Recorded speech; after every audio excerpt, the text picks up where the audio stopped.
আসসালামু আলাইকুম। MN blog থেকে আমি নাসরিন রহমান বলছি। সবাইকে জানাই রমজানের শুভেচ্ছা, রমজানের মোবারক।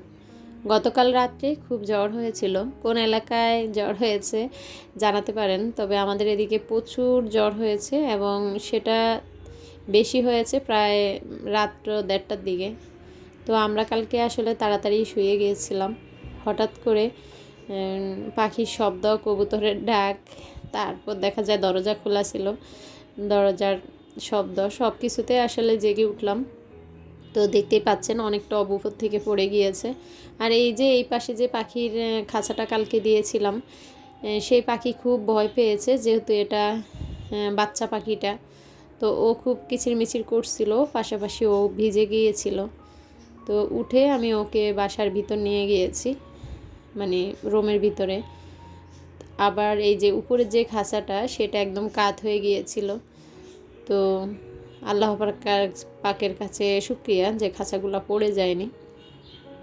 তো যাই হোক, সকালবেলা আমি সর্বপ্রথমে এই যে যে বাচ্চা পাখিটা নিচের খাঁচায়, হলুদ যে খাঁচাটা কালকে রং করেছি সেটা শুকিয়ে গিয়েছে রাত্রে। তো এই যে এখানে আমি সেট আপ করেছি।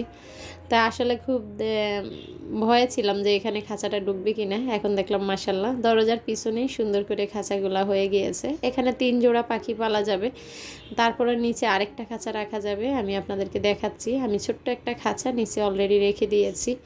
অনেক সময় হয় না যে বাচ্চা টাচ্চা আছে, হয়তো একটু বড় করতে হবে রেখে, আর বেশি যখন হয় তখন হয়তো 2-1টা বিক্রি করা যাবে। এই যে নিচে একটা খাঁচা রেখে দিয়েছি, তো কোনো সমস্যা হবে না। আর আমি চাচ্ছি না কবুতরের বারান্দায় পাখিগুলো রাখার জন্য। তো আগে আমি খাঁচাটা সেট আপ করে পাখিটাকে এখানে দিয়ে দিয়েছি। আর এই তো বারান্দাটাও একদম ক্লিন করে নিয়েছি। তো আসলে ঝড় হলে আমার খুবই কষ্ট হয়। এখন বৃষ্টির দিন, এখন আমার কষ্টটা আরও বাড়বে। গাছগুলা যেগুলো হেলে গিয়েছে সবগুলো আস্তে আস্তে ঠিক করে দিয়েছি, রশি দিয়ে বেঁধে দিয়েছি। কেননা যেহেতু বারান্দায় প্রচুর গাছ, যখনই ঝড় তুফান হয় সেভাবে গাছ টাছ মাঝে মাঝে পড়ে যায়, যতই আসলে ঠিক করে রাখি। আর 3টা বারান্দা আমার, মেয়েদের বেডরুমের সাথে যে বারান্দাটা সেটাও মুছতে হবে, পাশাপাশি কবুতরের যে বারান্দা সেটাও মুছতে হবে। তো বৃষ্টি হলেই বারান্দাগুলো আসলে, খালি বারান্দা থাকলে সমস্যা হয় না, মুছতে সময় লাগে না। কিন্তু যখন বারান্দায় আসলে গাছ এটা ওটা থাকে তখন কিন্তু বারান্দা নোংরা হয় বেশি। তো কবুতরের বারান্দা যে দেখলাম খাবার টাবার পড়ে একদম ভিজে স্যাঁতসেঁতে হয়ে আছে। আজকের ভিডিওতে কোনো ডিআইওয়াই রাখিনি।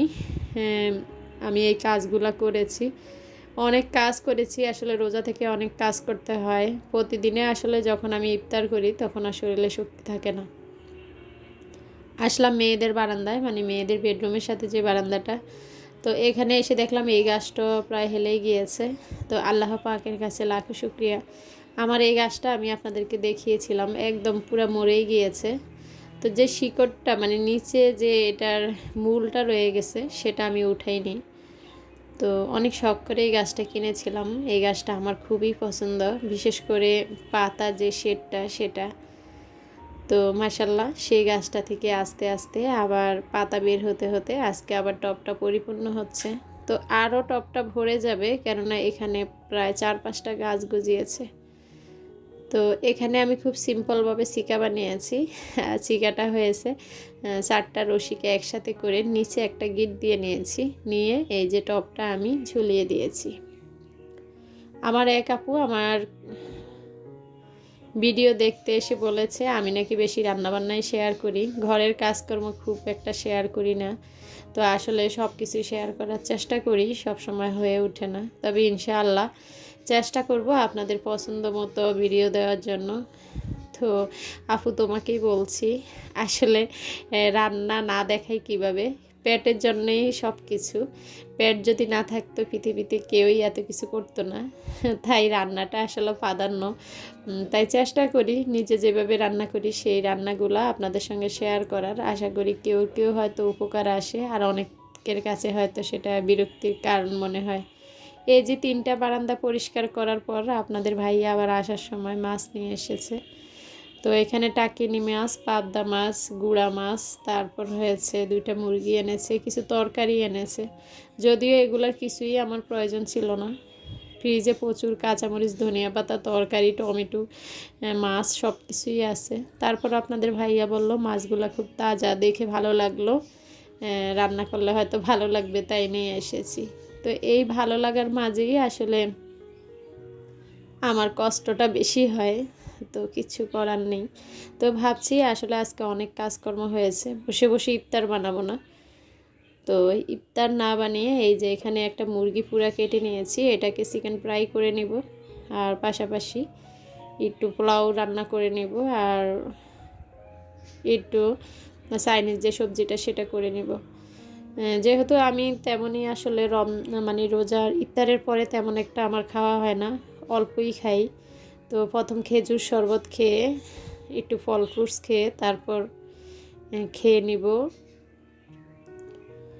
ওই চিকেন ফ্রাইটা।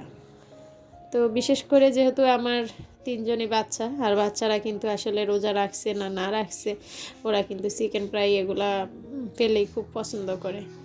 তো কাল এই কেকটা আমার নিহামনি 2 দিন আগে বানিয়েছিল, তো আমি ভিডিও করে রেখেছিলাম, ওকে বলেছি আপনাদের সঙ্গে শেয়ার করব, কেননা বুঝতেই পারছেন ওই যে আমার ডাইনিংয়ের পাশে কিন্তু সুর একটা এখন, আর আগে ছিল এটা নিচের বিছানাটা।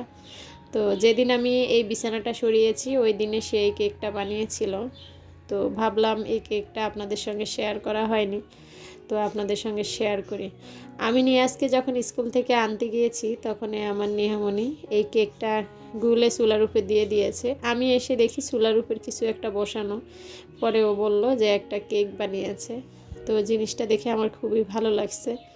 তো ও আসলে ভুল করেছে, মানে কেকের যে বাটিটা সেটাতেও মানে ময়দা ময়দা বা কি তেল বা বেকিং যে পেপার সেটা কিছুই দেয় না, তাই কেকটা উঠাইতে আমার খুব সমস্যা হয়েছে, এই জন্য উপরে দিয়ে কেকটা একটু কুঁচকে গিয়েছে।